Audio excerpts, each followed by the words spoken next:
கோவை வெள்ளலூர் அரசு அடுக்குமாடி குடியிருப்பு பகுதியில் இளைஞர் வெட்டி படுகொலை செய்யப்பட்ட சம்பவம் பரபரப்பை ஏற்படுத்தியுள்ளது.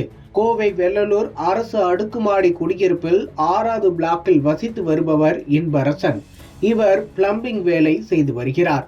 இந்நிலையில் இன்று மதியம் பிளம்பிங் வேலை செய்துவிட்டு டீ வாங்கி வருவதற்காக டீ கடைக்கு சென்று திரும்பிய போது குடியிருப்புக்கு பின்புறம் அவரை சிலர் அரிவாள் உள்ளிட்ட ஆயுதங்களால் சரமாரியாக வெட்டிவிட்டு தப்பியுள்ளனர்.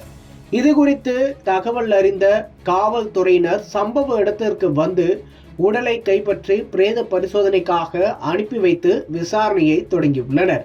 இதனிடையே சம்பவ இடத்திற்கு வந்த டிசி தேவநாதன் கொலை நடந்த இடத்தை ஆய்வு செய்தார்.